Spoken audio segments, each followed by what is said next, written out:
I'm Caleb Olabi, writer, producer, and host. Join me as I explore the Outer Banks in an all-new way through volunteering at local nonprofits. It felt good to make a difference, and I want to share these opportunities and more with you. Welcome to the Outer Banks. The Outer Banks of North Carolina offers a welcome relief from crowded cities and overrun vacation spots. On this series, we're going to explore the practice of voluntourism. My name is Caleb Olabi, and I'm going to be your host as I take you through the inner workings of several nonprofit organizations in the region, the work they do to protect and preserve the area, and how you can become involved in serving the community and love it like a local. Episode 8, Community Connectedness, a talk with Chris Sawin of the Outer Banks Community Foundation. We interviewed with Chris Sawin to learn a little bit more about the Outer Banks Community Foundation. Our funding of the nonprofit sector is mostly on an application basis. I would love to be able to have more money every year that we can distribute.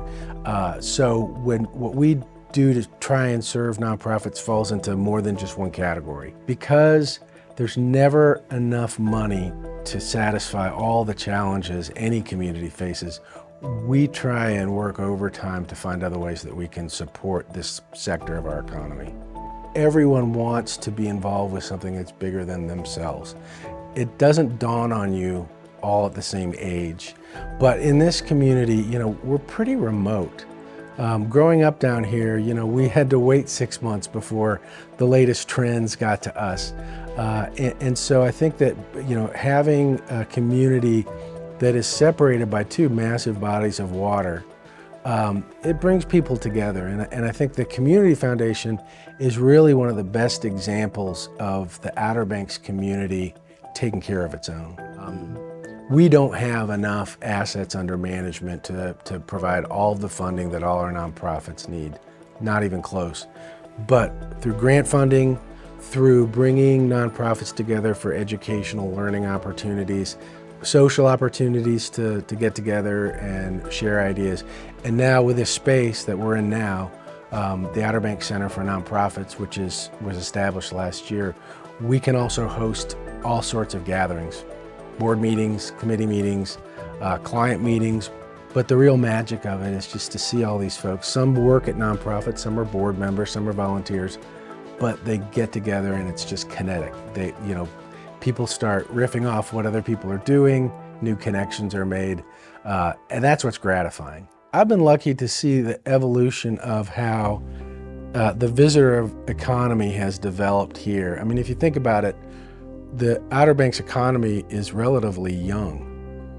This was not a huge economic center before World War II, and it really started taking off in the 80s, I think. And being, I'll give you an example. When I was growing up, I had a friend whose father had some connection. I think it was an advertising person that worked with the Outer Banks Visitors Bureau. I don't know if it was called that at the time, but at that time the slogan was Outer Banks, a secret worth keeping. And what that said was, no one really knows us, and that's a good thing.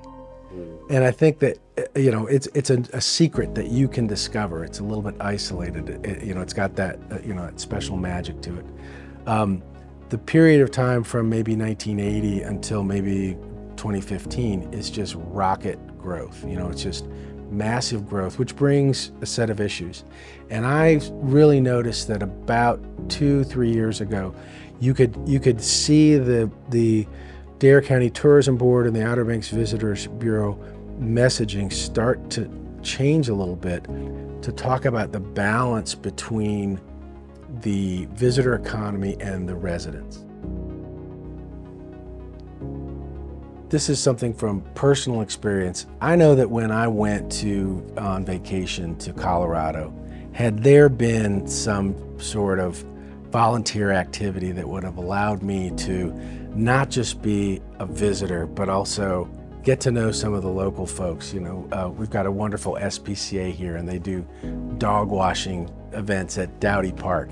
If there had been something like that when I was in Denver, my wife and I would have jumped at that opportunity. So the goal of the Voluntourism initiative that the Visitors Bureau has embarked on, and that we support, and we want to find every way that we can help grow the idea, is that when you pick a vacation destination like ours, you want to understand the culture. You want to feel like a local, really. And what better way to do that than to get to know one of our local organizations? That's the kind of experience that we think adds a little bit extra to a visitor's time here on the Outer Banks. If you love the Outer Banks, get involved with a nonprofit. It's a great way to learn about the culture, history, and natural environment, and meet some pretty cool people along the way. To find volunteer opportunities, visit the Outer Banks Visitors Bureau website at www.outerbanks.org/voluntourism. By getting involved with the Outer Banks nonprofits, you could turn a great vacation into a life-changing experience. I'm your host, Caleb Owolabi, and I'll see you next time.